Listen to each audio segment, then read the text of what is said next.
What's the word, Mr. Clerk? We are now good to go. Just one note, the captions aren't functioning yet, but the captions are now functioning as well, so we are completely good to go. Thank you. Oh, Mondays, man. Oh, well. If we're good to go now and everything's live, that's great. Thank you for attending to that. Welcome, everyone, and good morning, and welcome to the May 17th City Council meeting. I'll open by recognizing that we're meeting today on traditional Treaty 6 territory, the home, longtime home of the Cree, the Dene, the Saulteaux, the Nakota Sioux, and the Blackfoot peoples, as well as one of the great homelands of the Métis Nation and one of the largest communities of Inuit south of the Arctic Circle, and now a home to settlers and descendants of settlers as well, looking to build a better city together. So in that spirit, I'll call us to order and ask for a motion to adopt, roll call before I get the motion to adopt the agenda. Councillor Banga. Good morning. Good morning. Councillor Cartmel. Good morning. Councillor Caterina. Good morning. Councillor Zadok. Good morning. Councillor Essinger. Good morning. Councillor Knack. Good morning. Councillor Hamilton. Good morning. Councillor Henderson. Morning. Councillor McKean. Good morning. Councillor Nicol. Good morning. Councillor Paquette. Very happy Monday to you. And likewise. And Councillor Walters. Hello, sir. Are you outside? Just barely. Well, and a happy birthday to Councillor Walters, who celebrated a significant milestone yesterday. He can disclose what it was if he wants to, but happy birthday, the big 5-0. Nicely done. Did you get on the river? Not as much as I wanted to, but it was a great weekend. It was a beautiful weekend. So Beautiful all right. weekend. Well, happy birthday from all of us to you, good sir. I now motion. Also, Councillor Paquette's birthday was yesterday too. Less significant, but still very important. Oh, I didn't realize you guys shared a birthday. Well, happy birthday, Councillor Paquette. Yeah. I don't know how I missed you. that. We're good at sharing. Anybody else's birthday yesterday or today or tomorrow? No? Okay. Councillor Essinger with the agenda, please. I will move the May 17th, 19th City Council meeting agenda be adopted with the following changes. The additions of 7.6, Bylaw 19759, and 9.4, the Climate Innovation Fund Executive Committee Council Member Appointment. Second. Thank you. Any questions on the agenda with those changes? Not seeing any. Please vote.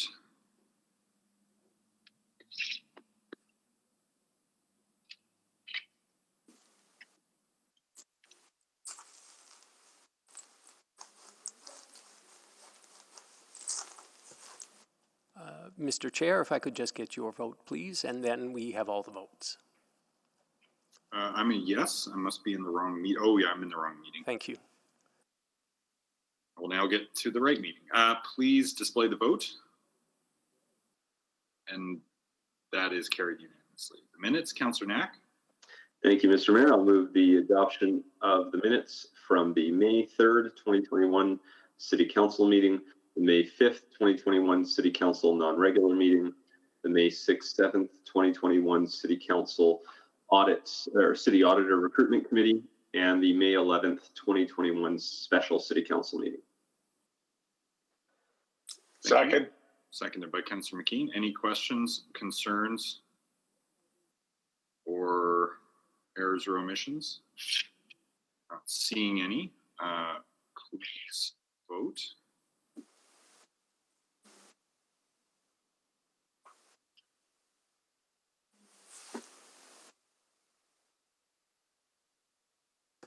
We have all the votes, Mr. Chair. Display the vote. That's carried. All right. Next are the protocol items. Councillor Hamilton. Thank you. Good morning, everyone. I'm very pleased today to help recognize one of our colleagues, Councillor Bev Esslinger, as this year's recipient of the Municipal World's Woman of Influence in Local Government Award. When Bev was first elected to Edmonton City Council in 2013, she was the only woman, and she saw this as a challenge. So from day one, she's been working to get more women involved in local government so that this didn't happen again. Over the past 8 years, Bev has spent considerable time and effort in raising awareness of the important role of women in local government. First, as the only woman on Edmonton City Council, she founded the Edmonton Regional Women's Caucus that enabled women from all over the Edmonton area to come together and share their experiences and support each other. And it was this group of women who decided to nominate Bev. Through these meetings, she formed strong connections with women and developed a greater understanding of the things that draw women into and push them out of municipal politics. Her work didn't stop there, however, and her contributions are many. In 2013, she started WAVE, the Women's Advocacy Voice of Edmonton, to ensure that women's perspectives were heard by council. This initiative led to a program within the city called Women in the City, which supports women within our civic administration. She has led this child-friendly initiative and deserves credit for getting school zones implemented on Edmonton streets. She advocated for all our public spaces to have a component that allows children to discover their city, including having naturalized playgrounds and childcare services during our public hearings, reducing barriers for parents. When I first joined Edmonton City Council, Bev was one of the first people to come to my office and welcome me. She made sure we have had lots of opportunities to sit down and chat over coffee, including virtually during the pandemic. For Bev, it's important that women support women. How else do you get more women involved in local government? She's championed Parity Yeg, our local nonpartisan women in politics group. She's led the charge on acknowledging and celebrating the 100th anniversary of the election of the first woman to Edmonton City Council, Isana Ross, in partnership with YWCA and Parity Yeg. The celebration is rolling out now as a podcast over the next few months, and then hopefully as an event where women who have served on City Council, there's only 31 of us, could get together and meet. Last, Bev has worked passionately for the cause of women internationally through her work with FCM. She has traveled the world with the mission of supporting women in leadership, not only to share what she knows, but to learn from their practices as well. Bev successfully brought the UN Women's Safe Cities Conference to Edmonton in 2019, which was a great opportunity both locally and internationally to share best practices and showcase the great work Edmonton and Canada are doing to advance the cause of gender equality. I'm very proud to have Bev as a colleague.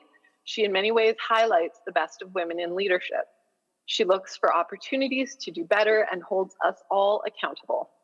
Her actions have not only benefited the city of Edmonton, but women across Alberta. and her advocacy work on behalf of FCM is to the tremendous benefit of all Canadians. So with that, please help me in congratulating Councillor Bev Esslinger as this year's Woman of Influence in Local Government.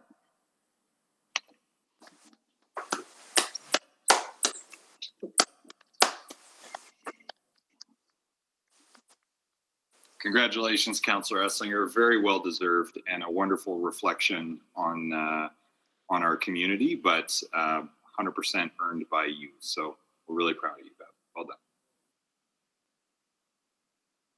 Next up is, did you want to say anything, Bev?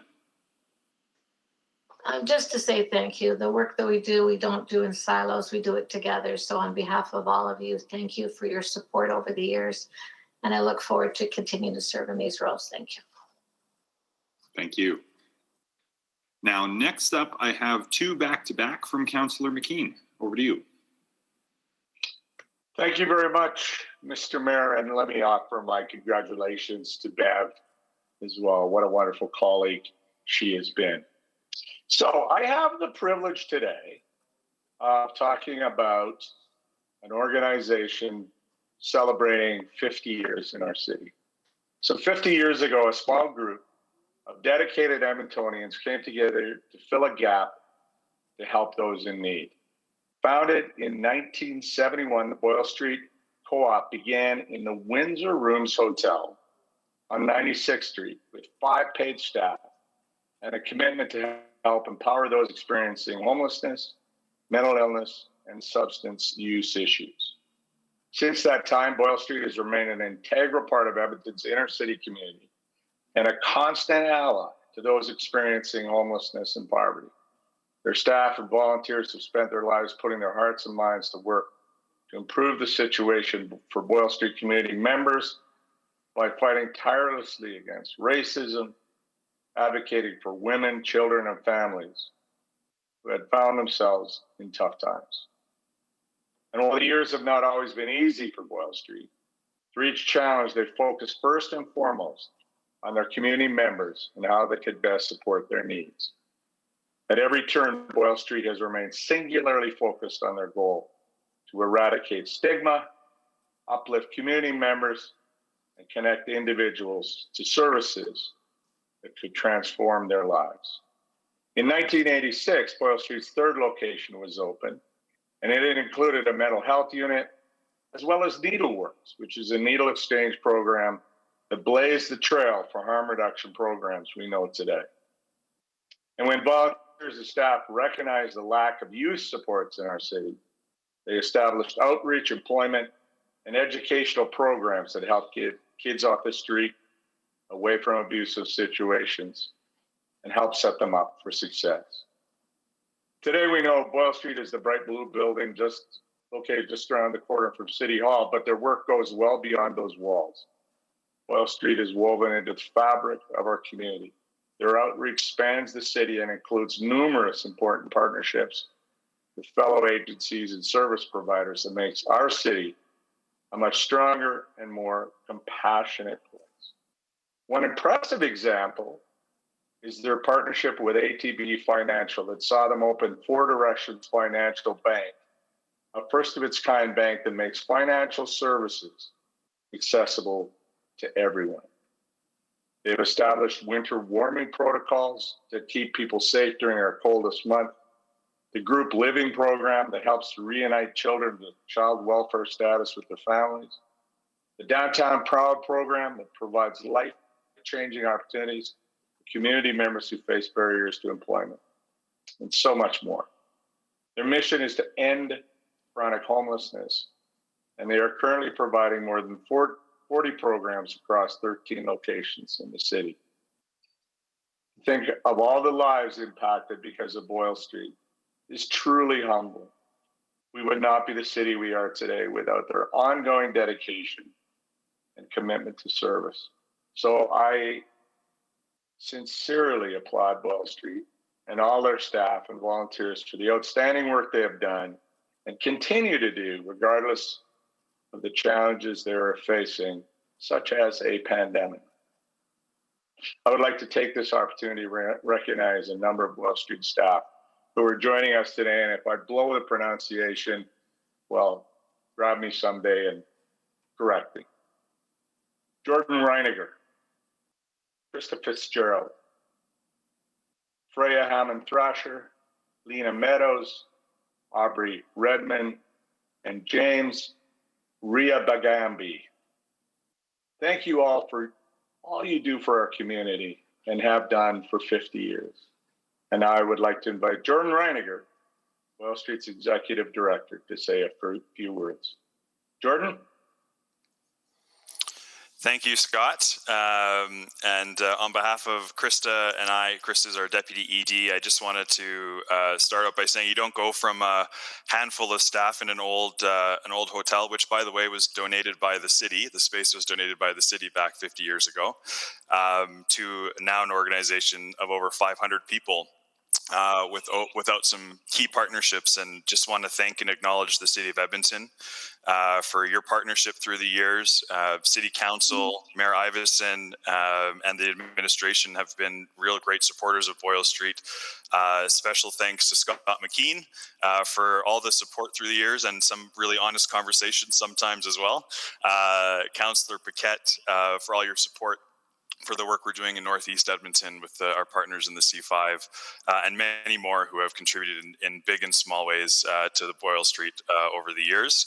I also just want to acknowledge our staff again. Scott, you did a really remarkable job of highlighting that, but we would not be where we are today without the dedication of so many people throughout the years who have really devoted their careers and their lives to supporting the people most at risk in our city. And many of the things that we take for granted today in terms of how we serve our community, including trauma-informed care, harm reduction, housing first, a lot of those things are because of the trailblazing that people early in the years in Boyle Street did, the advocacy work that they did. And today, even our community, our staff community continues to advocate and push to set the foundation for service delivery in the future. So thank you to all of our staff. We appreciate you, those who are here today and those who are watching on the streaming.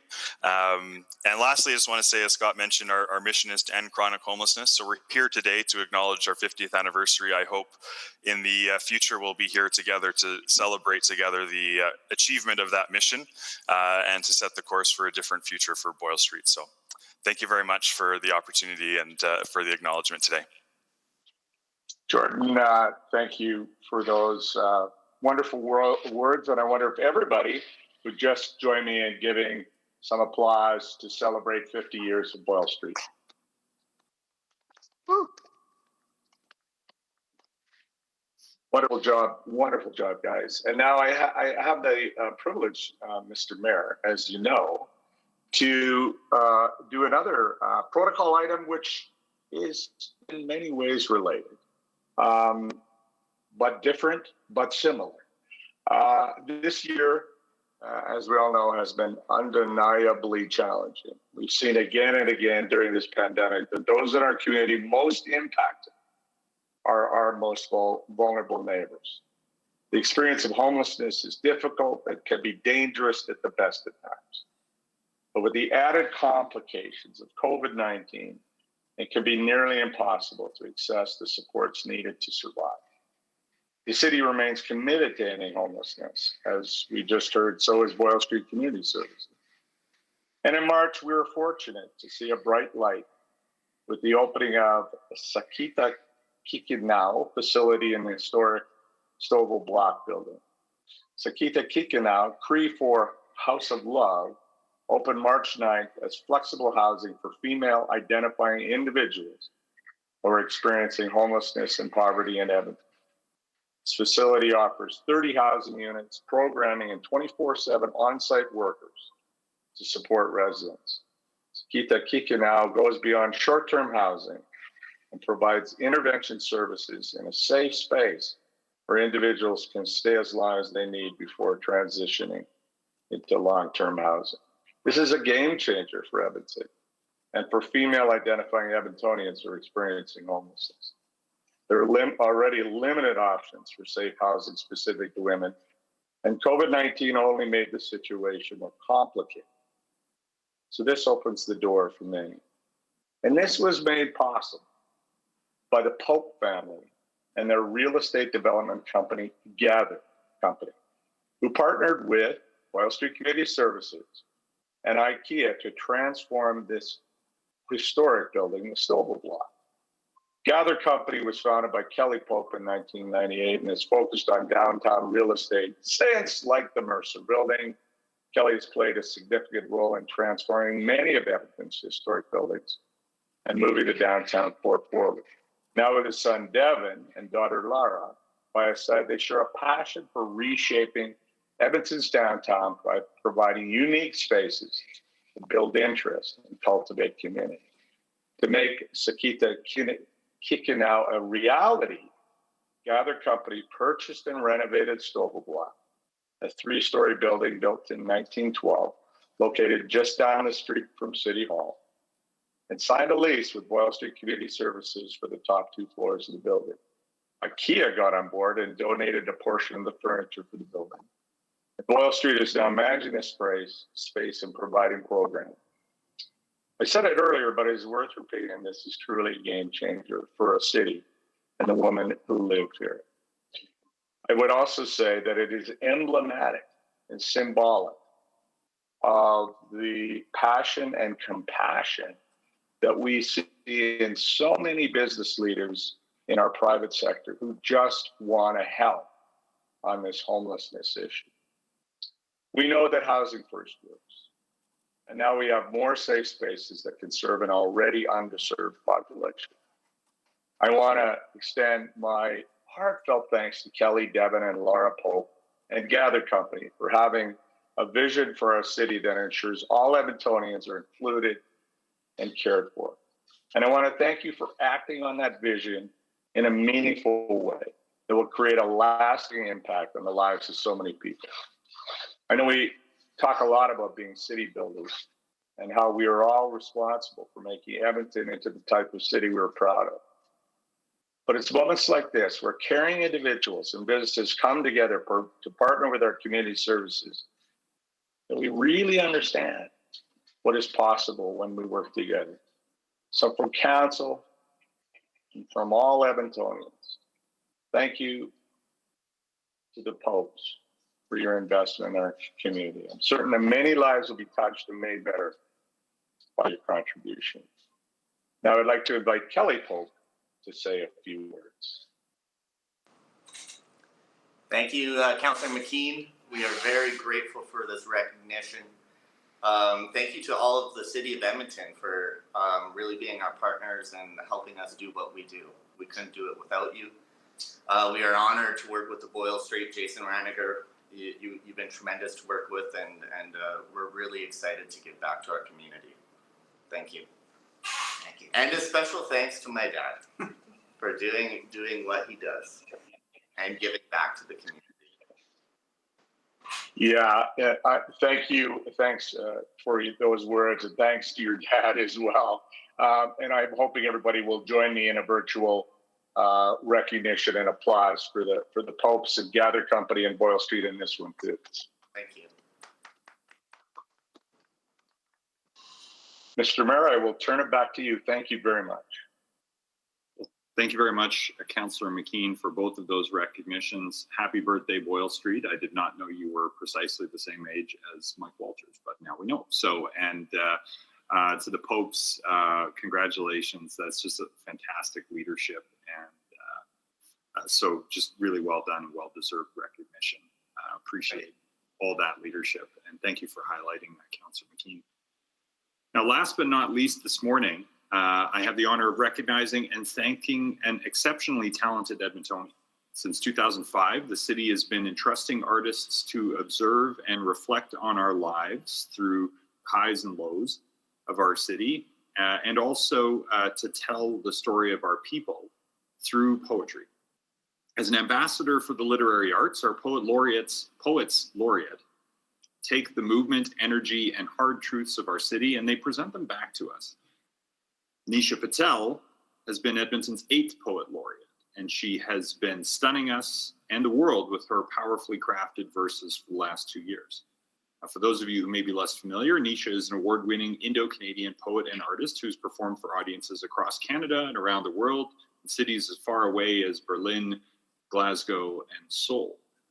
She's been named the 2019 Canadian Individual Slam Champion, and she's founded a new publishing press, Moon Jelly House, which aims to publish marginalized writers, and has penned and published her debut book of poetry, Coconut, which speaks to her experiences as a queer and racialized writer and settler on Turtle Island, which was released in April of this year. With hundreds of performances to date, Nisha is always one to speak up and speak truth to power, and we're no exception to that. And she strives to reach audiences that need it most. Now, Nisha, you are a force and you've already accomplished so much in your career. And I'm sure that your term as Poet Laureate looked different than you expected, given the circumstances in the face of a global pandemic. But at every turn, you took our city's triumphs and our heartaches and transformed them into art and a call to action. So we are all much better off for having you as our poetic voice here in the city. And thank you so much for sharing with us and the broader community your undeniable passion. So thank you for an outstanding term as Poet Laureate, and over to you. I think it's been a very strange 2 years. I spent most of it in the pandemic as part of my term, and it's tough being an arts organizer and a performer at a time where we didn't see provincial and federal support really aimed towards the arts industry. It's going to be really hard to bounce back for us. So I'm really grateful for the space. The city has never once censored me, despite my many criticisms, but I also have a lot of love for municipal government. I started my career working in municipal government, and a lot of it comes from the belief that we are capable together of doing great things, even in the face of past mistakes and injustices and future decisions for our children. One thing I get asked a lot sometimes is to write poems that are kind or gentle. Today is not one of those days. Once again, I hope to do so in the future, but I'm actually going to start off by quoting Amanda Gorman, the former Youth Poet Laureate of the United States, who spoke at the inauguration in January. Poetry is political because it is preoccupied with people. And I believe this, that it is hard to speak with people and amplify voices without that being a political act, and I'm okay with that. In search of alternative names for Churchill Square, Sir Winston Churchill wrote of my Indian ancestors that we were a beastly people. After his government looted my motherland's wealth, the Queen still wears her stolen jewels. Churchill engineered concentration camps in South Africa and called it great fun. He swore there would not be a Japanese left on the face of the earth. He crushed resistance in the Irish and stole land from Kenyans. He had an insatiable appetite for glorious, delicious war. For 12 years of public school, I swore on a true north, free of influence and intimidation. And yet on paper, we are subjects of a historical and present empire continually committing genocide in the name of dominion. Your worship, today is my 29th birthday, and I have lived through hatred, racism, and discrimination. But at the end of my life, my children will know what I stood for and what I faced.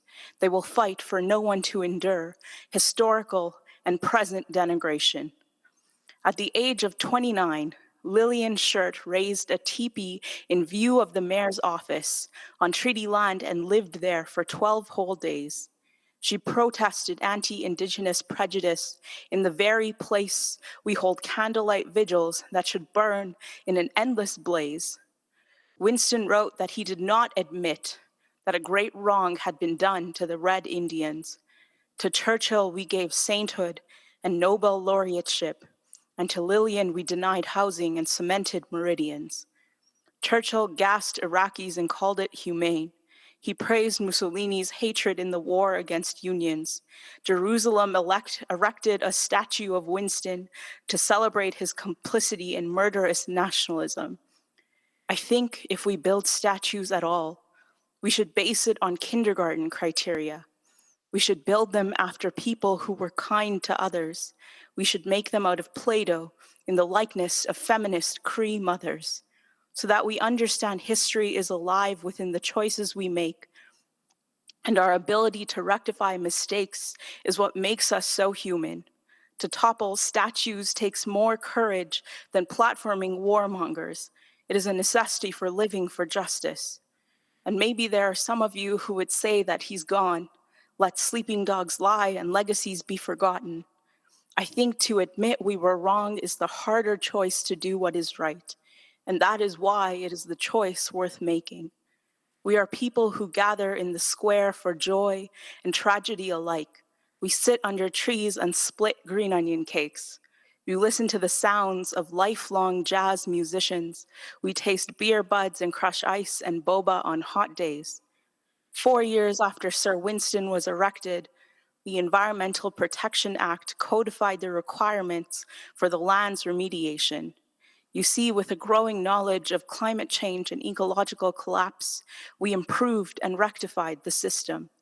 We changed our beliefs based on research and fact. We agreed that some things are worth saving, like the trees and the wetlands we share with the geese and the stories of honor that we pass to our children. I think if you've ever said sorry out loud, known remorse is an indication of deep caring. You should stand on the side of the iconoclasts. You should ask for love for these citizens to be what the city remembers. In the end, is it the name that matters so much? Or is it what we fight for and do there? Is it the legacies we leave behind in our memories or the ones we create to fight for what's fair? I am asking us to be the opposite of Churchill today, to be brave and fight for what we know to be true. I am asking for empathy, for us to dream bigger than war heroes, to take a risk. It's the most Edmonton thing we can do. Thank you.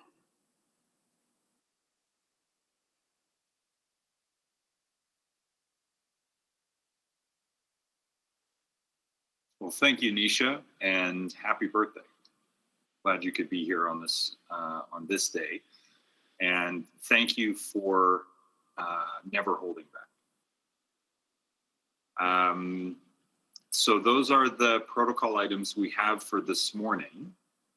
So you're all free to stay and watch the rest of the council meeting. But of course, if you have other things to do today, we certainly won't blame you for dropping off the call. So and many of you have really important things that you're attending to in partnership with the city and in your businesses and in the community. So thank you for taking some time to be with us here this morning.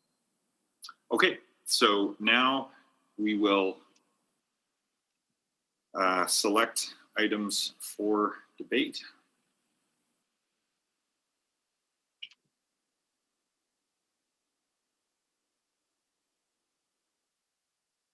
Councillor Nichol? Yes, Mr. Mayor, for voting purposes, 6.1, 6.3, and 7.3. And I'll take the must be selected, which are 9.2, 9.3, and 9.4, sir. Okay, I'll just check to see if anyone wanted 6.1, 6.3, or 7.3 for anything other than voting purposes. Okay, Councillor Walters? No, he got all the ones I was going to pick. Thanks. You were just getting the must be selected, or did you want to debate Nope. 6.1, 6.3, or 7? Nope. Just the must be's. That's Okay. all. Okay. Any other selections? Going once. I'm happy to move the balance, Mr. Going- Mayor. Okay, thank you, Councillor Nichol. Second. Seconder, Councillor Walters. Okay, on those items not selected for debate today, please vote.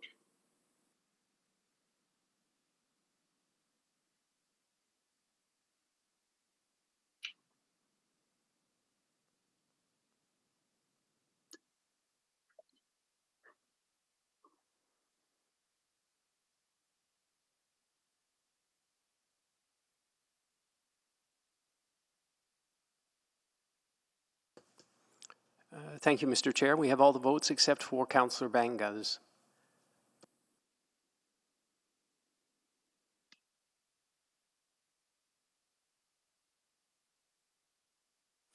Yes.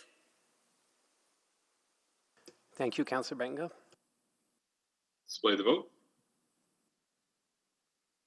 And that's carried unanimously. All right. We can deal with 6-1, 6-3, and 7-3 at this point, or sorry, not 7-3. I'll move 6-1 and 6-3. Thank you, Councillor Henderson. Second. Seconded by Councillor Knack. Please vote, unless anyone wants those split. Not hearing any, we'll vote on them together then on 6-1 and 6-3.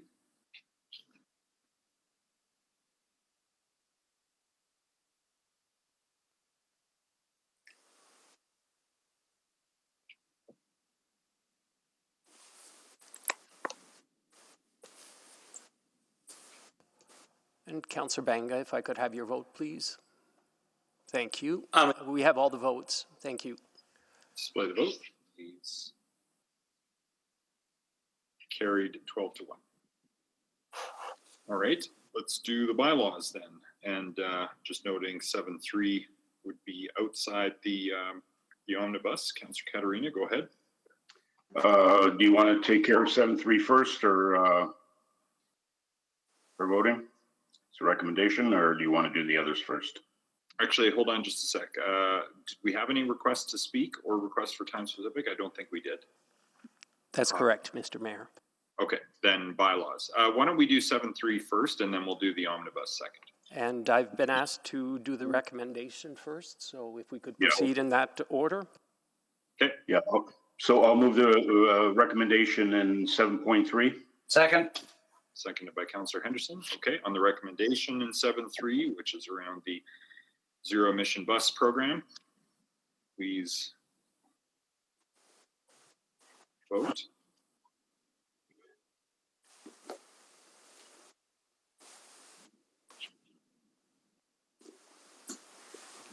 We have all the votes, Mr. Chair. Display the vote, please.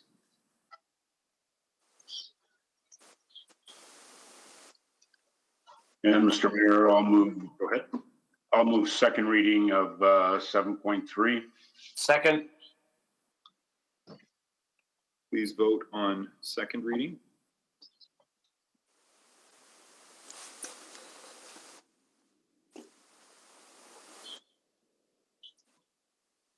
And we have all the votes. Display the vote. Carried 12-1. Mr. Mayor, do we need consideration for two readings? No. So I'll move third and final reading for 19665. Second. Please vote. Third reading. And we have all the votes. Display the vote. Zap. That's carried 12-1. And Mr. Mayor, I'll move first reading of 7124567, known as the omnibus. Second. Please vote on first reading the omnibus.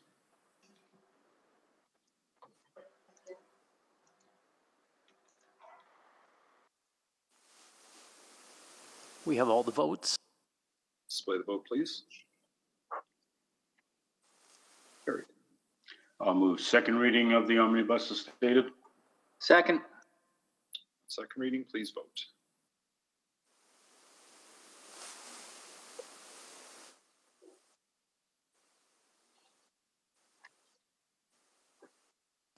We have all the votes.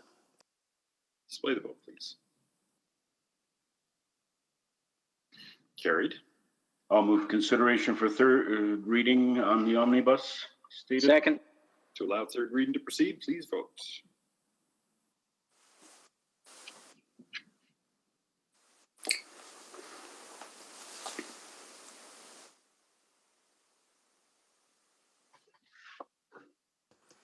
Councillor Zadig, could we have your vote, please? Yes. Thank you. We have all the votes. Display the vote, please. Third reading is granted. I'll move third reading, Mr. Mayor, of bylaws 19723, 19731, 19733, 19732, 19759, and 19668. Second. Third and final reading, please vote. The omnibus bylaws as stated.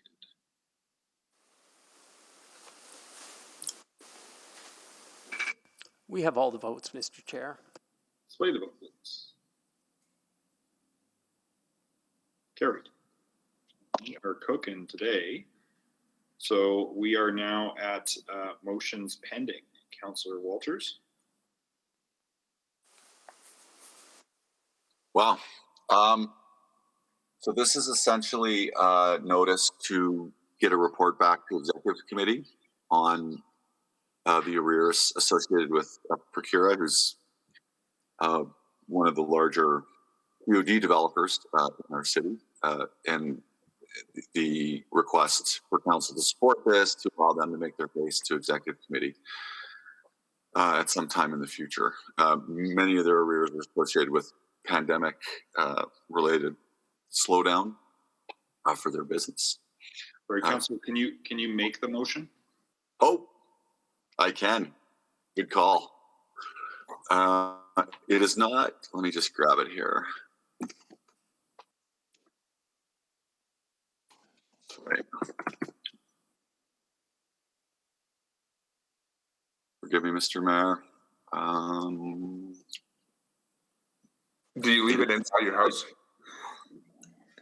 I move that administration return to executive committee with a report outlining the current tax status of properties brought forward by Procura and proposed option to cancel associated municipal tax penalties and arrears. Seconder? Second. Thank you, Councillor Knack. Okay, carry on introducing it. Sorry. Yep. So I think it's pretty straightforward. You know, I know they're not the only business in town that had challenges associated with the pandemic.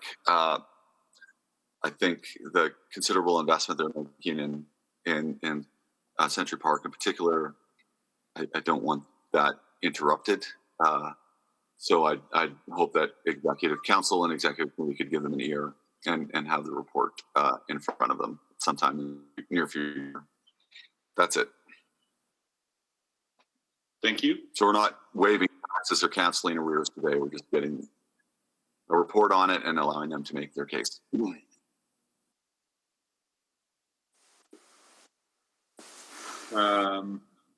How would we know what properties have been brought forward by Procura? Sorry, just on clarification.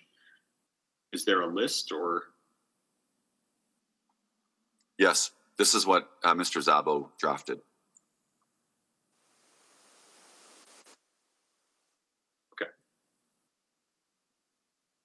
Okay. Questions on this? Councillor McKean, go ahead. Mr. Mayor, I wonder if Ms. Parison could update us on the percentage of taxes, like the relevant data around how many commercial tax entities were able to meet the mark or pay the arrears. So right now, and Mr. Szabo might be able to update it, the last that I have is that we have, generally most people do pay their taxes. We're at about 95%, but Mr. Szabo can do it. I know that we have about $8 million in outstanding penalties right now from last year, for context on how large the tax bill is, if that makes sense. I'm not sure if that answered your question though, Councillor. Yeah, well, it's 95% plus then have paid their taxes. That's even correct. Even in a pandemic year. That's correct. You have heard from others that would like this kind of relief, yes? Yes, we have. We do get regular requests like this. What is your response generally? I can get Mr. Szabo. Oh, I want to correct it. We have closer to 98% taxes paid right now, over 95% of the accounts, just for clarity. But Mr. Szabo might be able to answer the question on what we respond. Councillor, so our typical response is that we follow council's policy as outlined in C607. So, we get questions like this all the time. This is not an uncommon occurrence.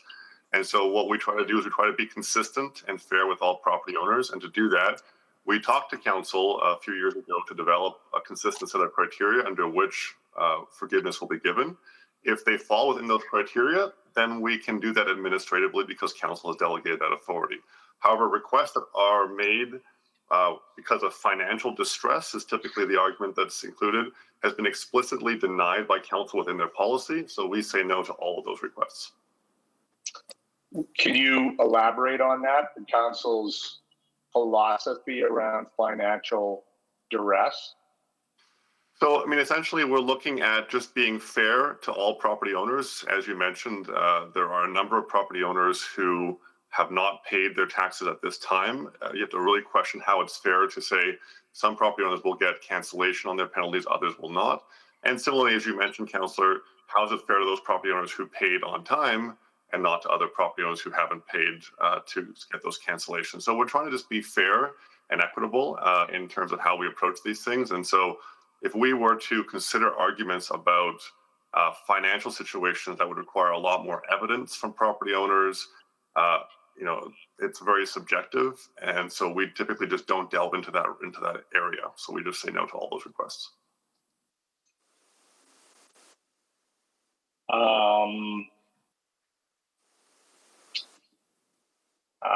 Yeah, I think I might speak to this later, Mr. Mayor, but those are my questions. Thank you. Thank you. Councillor Henderson. Yeah, I'm worried about this one. I guess the question would be, what kind of can of worms do we open up? There's two places where we can open up a can of worms here that I think would be problematic. One would be hearing the report, and I don't know if that does open up the can of worms. And the other is if when we get the report, we say yes, unless there's really unusual circumstance that's presented. So I guess my first question is, do we open up that can of worms by even hearing the report, or is there as long or can we go down that far down the road without creating huge questions in and of itself? Don't know who wants to answer that, Ms. President. I just speak to the councillor. Ultimately, the real decision about whether or not you're making a change in your policy or a change in approach would come in a decision about a council report. But I think council should ask themselves whether or not this is something they're even interested in contemplating, because it does require administration now to go back and do a report. So is it worth us to go down that route if the majority of council doesn't even think that? If we're going to say no, Sorry, Councillor, the other highlight I would say is we do have a council approved policy on what we'd accept. So if councillor wishes to proceed with this request, we really would like clarity as to why this is considered outside of council policy. We can do that in the report, but frankly, councillor, that's where I see some of the issue that might come forward would be. Yeah, and that really is my second question. Is there something remarkable in here that differentiates this from other requests that is something that needs to be dealt with through a tweak in the policy piece? It's given that we do get these requests all the time. I think it would only be worth going down this road is if you think there's something that is particular and unique about this particular request. And if not, it's a tricky place to go. Ms. Watt, the city assessor might want to answer. I don't think we've had any particular detail as to something that would be special circumstance with respect to this. We acknowledge they are a large landholder. We acknowledge that they contribute to city building, but we have not seen anything that would be beyond the circumstance. Ms. Watt? That's correct. Although we have been told that we have some financial distress due to the circumstances surrounding COVID, we haven't heard anything particular or special that would make this particular property owner different to all property owners who have experienced similar economic circumstances. So we would find it quite difficult to apply any kind of policy, and we would need council to direct us explicitly why these circumstances are special. Yeah. And without having seen the report, it's hard to know that. Okay. Remind me, so this would be tax penalties because we actually, did we not waive penalties for a significant portion of last year? That's Yes, correct. Councillor, we did. Sorry. So where do these penalties arise from? These are penalties on the arrears because they were not able, or they did not pay by our extended due date last year. Okay. And have the taxes actually been paid at this point? Are we just talking about arrears, or are we talking about taxes and arrears? We are just talking about arrears or the penalties specifically. They have paid their principal amount, which they did in February. Okay. Just to add a clarity of that, Councillor, the way we do apply payments. So payments were received. Payments were roughly the same amount as what we levied in in May of last year. However, the way we apply payments is payments first go towards penalties and arrears. Got you. Technically, what we would say is there is still outstanding amounts owing from last year. Gotcha. Yeah. Okay. Great. Thanks. I will continue to listen. Thanks. Councillor Caterina, could you take the chair, please? I've got the chair. I don't know if you have this information handy or available easily in administration, but I mean, we've heard in your previous answer that there are a number of property taxpayers who are in financial distress because of COVID. Have you, I guess the first question is, have you heard from Procura specifically? This point about it, that properties brought forward, there has been some sort of request to administration for some relief? Yes, Councillor, I believe a letter was written to certain members of council and was also been copied to administration. And that would have come in January. Okay.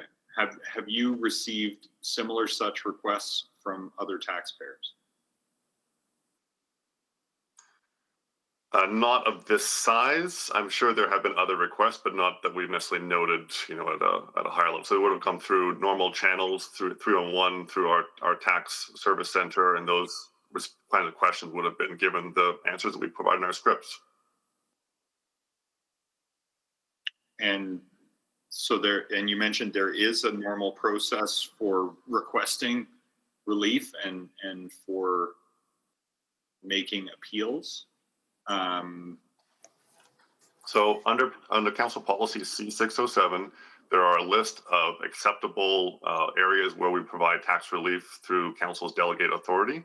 So, if it falls within certain criteria that's outlined within that policy, if there's errors in the assessment, for example, if there's there's a hospitalization or serious illness around the tax payment penalty period, that's the kind of stuff that we consider and able to simply administer administratively. However, if it's outside of those criteria, there's a separate section within the policy that states anything outside of these accepted areas must go to council for discussion and approval. We will not consider those additional requests. And this request didn't qualify under any of those other delegated authorities. And in fact, it was explicitly denied under one of the provisions that says we will not provide relief for financial hardship. Okay. Because the asset still has value is the point, right? Because the taxation is assessed on the premise of the asset having value. And so notwithstanding liquidity challenges, which are not particular to this landowner in this environment at this point, I think, but notwithstanding liquidity challenges, the premise is the value is in the land and not in the current economic activity. And that push comes to shove, that is how the city is made whole. That's correct, Mr. Mayor. The challenge we find in these circumstances is the ability to differentiate this particular taxpayer from every taxpayer. The assessment was not appealed. The assessment, for all intents and purposes, is valid, is at market value. And we tax it accordingly following council's policy. There's no circumstances attached to this this particular property owner that we can tell fits either within latitude for forgiveness that is given by delegation under C607, nor do there appear to be anything particularly special about their circumstances. And I would maybe just add for context that there are some 19,600 additional properties that have still incurred penalties. So Procura, although they may have a large number on the books, is not alone. So then maybe the last question back to the mover is what is, do you believe there is a special circumstance with this landowner? And if so, can you describe it? Well, the answers from, I appreciate Mr. Szabo's previous help. The answers from Ms. Watt would suggest not necessarily. When I first agreed to bring this to council, it appeared that there may be some special circumstances just based on the size and the impact, the size of the arrears and the impact it was going to have on their ability to proceed with some continued development at Century Park in particular, which is what concerns me. But I do appreciate the questions that other members are raising and the answers from administration. So, Mr. Mayor, to your question directly, based on Ms. Watt's answers, probably not, although I do still have concern about the capacity to continue with their work at Century Park, which we've been waiting for some time to be completed. Thank you. I'll take the chair back now. Return the chair. Thank you, and go to Councillor Banga. Thank you. Just a couple questions. I don't know. I'm not really clear on this one. Mr. Szabo, you said you have had requests from others, however, not to this magnitude. When you're saying the magnitude, is it the amount you're talking about, or? So Councillor, we receive inquiries like this every single year, right? There's always property owners who are going to make requests, and some of them qualify under council policy, and some of them don't. So we have to parse that. It's difficult for me to pick out specific examples. In this example here, though, we do have a letter written from Procura that was sent to all of council, and they pay about $3.3 million in property taxes. And so it's not an insignificant amount of money that they pay in property tax. So it does stand out from that respect, but that's the reason why we've kind of noted it. Okay. And when in the motion it says tax penalty and arrears, what does that mean? Well, there's penalty and then what? So we distinguish between what we call penalties or current penalties and arrears. So penalties or current penalties are typically applied in the year the taxes are applied. So the 2020 would have been the year that the taxes were not paid by the tax deadline of August 31st, which was the extended timeline. A 5% penalty is applied on September the 1st, and an additional 5% penalty is applied on November the 1st.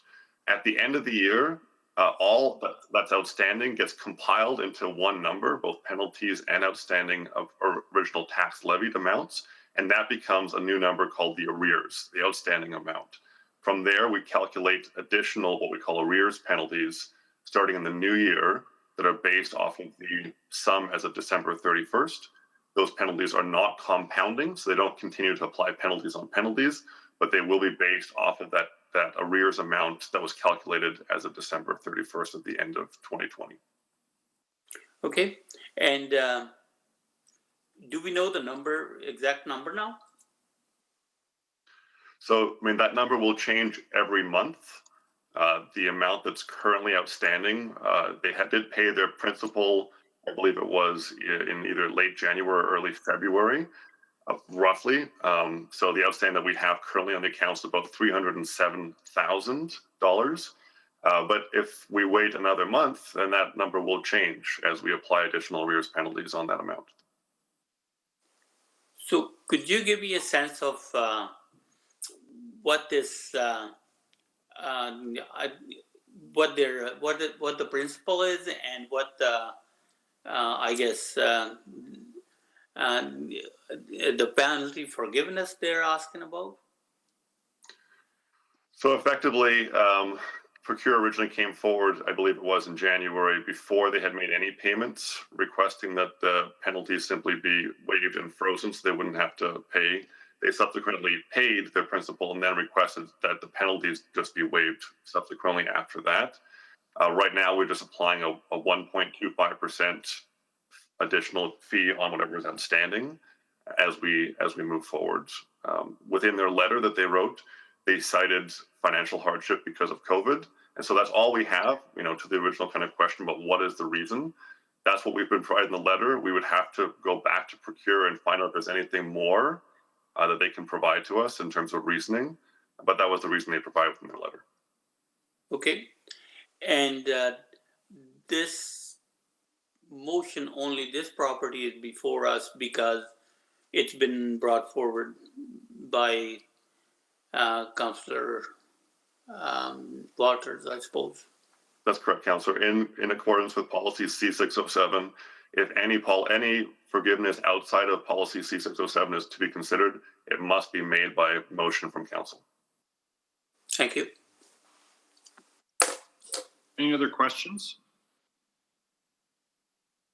Not seeing any, then speaking to it, Councillor McKean.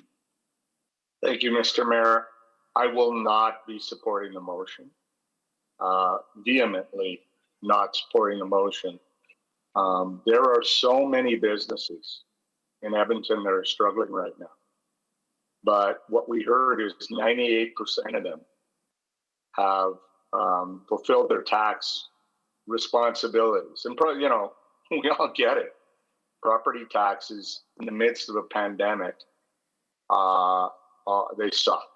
And yet, businesses did what they had to do, took out lines of credit, whatever they did, to pay their taxes and not have to face arrears. I was lobbied about this and decided not to bring it forward. And I questioned the reason why it was brought forward, but I actually think it's a good thing. I think council needs to weigh in on this one and make it very clear that there's a fairness issue here. The fairness issue is about all of those taxpayers who went through the struggle, and really difficult struggle, to pay their taxes. And so for them to be fair to them and not have them wondering, well, why did that one company get a break? I just don't, I can't imagine a reason. I suppose, as Mr. Szabo indicated earlier, there was some unusual health issue that arose that we would all have sympathy with. But tax arrears, tax penalties being painful is absolutely true. And it's true for every one of our taxpayers during this pandemic. So I encourage you to send a strong message of fairness to the 98% and make it clear to this business that we just can't make an exception and ignore all those other people and those businesses that paid on time. Thank you. Thank you. Councillor Zadig. Thank you. Just quickly, I'm not going to support this for many reasons, but also noting the irony that for the companies that have paid their taxes, for every company that's exempted out and where taxes are forgiven, others will have to pay more to make up for that. So just overall, I'm not interested in these one-offs. Thanks. Thank you. Councillor Knack. Yeah, thank you, Mr. Mayor. I also won't support this. I think just from a fairness perspective, I think it sends the wrong message. And noting that council has now approved on 7.5, the ability to try to help manage that differently through a separate conversation we had earlier, where the original motion might have been a little complicated to accomplish, and then it subsequently turned into what we just approved. We've heard from many other businesses and sectors. I mean, and so I don't think we need to list them all off, but there have been numerous requests, whether it's from hospitality, whether it's from other areas, hoteliers, about the need to, about the challenges they're dealing with. And so I just don't think pulling this out, recognizing we've also updated our policy recently about tax cancellations. And so, to go against what was a very recently updated policy, I feel that we would need something very, very unique that would require that, but I don't think that's where we're at today. So I won't support this. Thank you. Thank you, Councillor Essing. Thank you very much. I will not be supporting this motion as well. I was open to the idea of getting a report back and having a debate at executive, but I really haven't heard any rationale that this is different than anybody else. And I worry that if the development doesn't go forward because of the taxes, they're in bigger trouble than just the taxes. So at this time, I'm going to vote no. Thank you. Thank you. Any others wishing to speak? Councillor Walters to close. Thank you, and thanks for council for taking a few minutes to consider this. Oh, sorry, Councillor Banga. Yeah, no, I probably should have said in my right after my questioning, but my feelings are the same as all those previous speakers before me, and for the sake of fairness, for the sake of transparency, I guess again my thoughts are the same. No support. Thank you. Thank you. Now, before I go back to Councillor Walters to close, is there anybody else who wishes to speak? Going once, going twice. Councillor Walters to close. Apologies.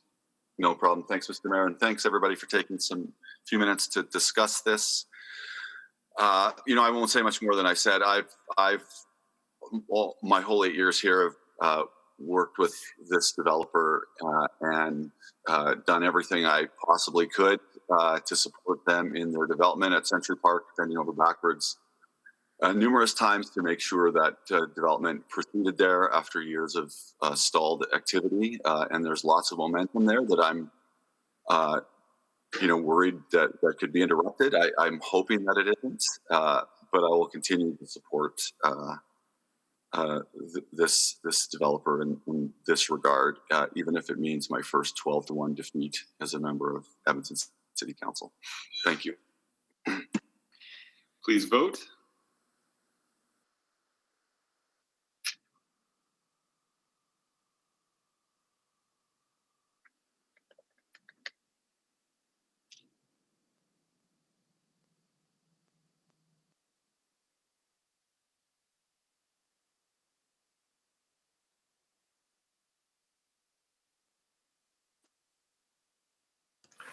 Sorry, Mr. Mayor, I clicked the wrong button. If I could have that back, please.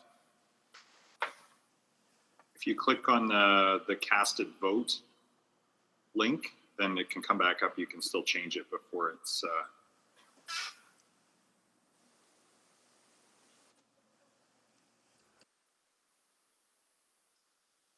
You should be able to vote now, Councillor Cartmel. We would also need, Mr. Chair, your vote, Councillor Banga's, Councillor Katarina's, and Councillor Hamilton's, please. It's a no for me, Mr. Clerk. It's a no for me, Mr. Clerk. Thank you. Now I'm logged back in. Should have mine. Yes, we do. Just Councillor Banga's now. No for me, please. Thank you. We have all the votes, Mr. Chair. Display the vote. And that is failed 1 to 12. Next are the private items, 9.2, 9.3, and 9.4. I will need a motion to go in private. Happy to move that. Thank you, Councillor. Second. Seconded by Councillor Banga. Please vote. Those would be subject to section 24, advice from officials, and 25, disclosure harmful to economic and other interests of the public body, and 27, privileged information under FOIP legislation 492, 93, 94. So to go in private in accordance with those FOIP provisions, please Mr. vote. Chair, as well as section 17, disclosure 17. harmful to personal privacy. Yikes. Okay. Well, adding number 17 to the phalanx of FOIP.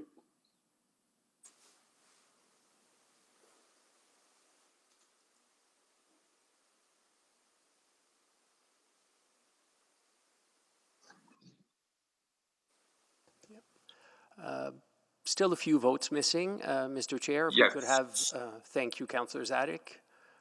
Councillor Katarina, thank you. And Councillor Walters, please. We have all the votes, Mr. Chair. Display the vote. Carried. And just while we switch off the live stream, I'm going to propose that we take just a quick 3 minutes bio break while we reset.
We're good to go, Mr. Chair.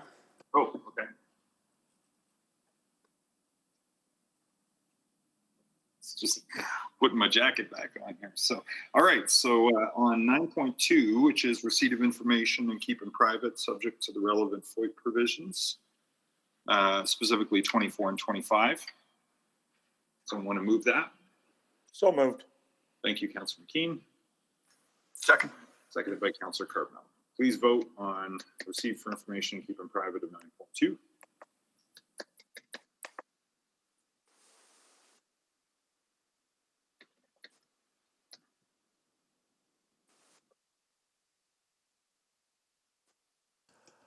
And just your vote, please, Mr. Chair.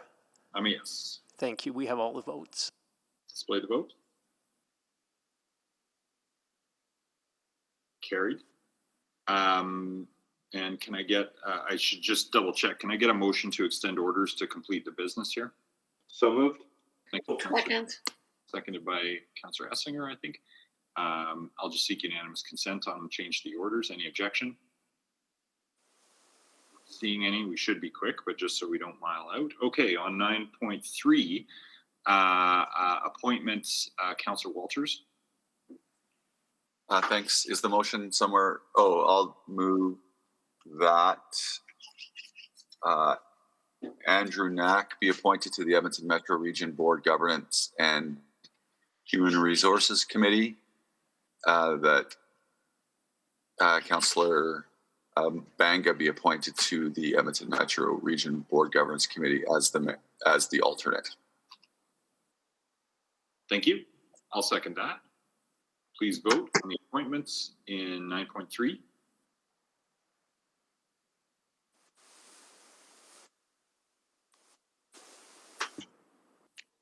I'm a yes, Danny. Thank you, Councillor McKean. Councillor Zadig, if I could have your vote, please. Yes. Thank you, Mr. Chair. We have all the vote. Play the vote, please.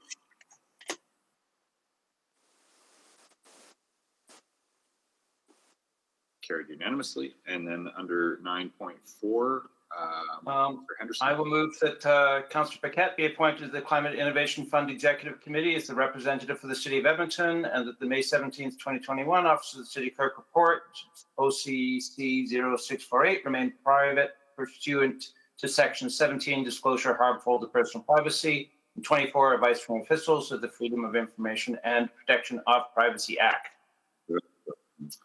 And I think we should have done that on 9.3 as well. So we did. It was written that way. Oh, okay. It was written that way. Okay, got it. Then on 9.4, with that appointment, seconder. Do we have a second for that one? Councilor Walters? Okay. Please vote on the appointment in 9.4. I'm a yes, Mr. Clerk. Thank you, Councillor McKean. We have all the votes, Mr. Chair. Display the votes, please. Carried. And are there any notices of motion today? Going once, going twice. Hearing none, then we are adjourned. Mr. Mayor, I'm just wondering about Wednesday. There was preservations and reservations noted out of the public hearing. If we're adjourned, we don't have the carryover on Wednesday morning. Just wondering what Wednesday brings. Do we have we appropriated that time in the morning to carry on the Garneau item. So so it is that meeting will continue at that time. And I think the thrust of the motion on Friday was that we changed orders of this meeting already to grab up that time. So I think we're okay, but just to double check, Mr. Beaudry. That's correct. Yeah, okay. So yeah, so we're still working 9:30 on Wednesday, and we still got a shorter meeting in the afternoon on Thursday, or sorry, on Wednesday. So, but hopefully both of those won't take the full time, but you never know. So, but anyway, yeah, we're do something productive with the rest of your days. Have fun. Take care.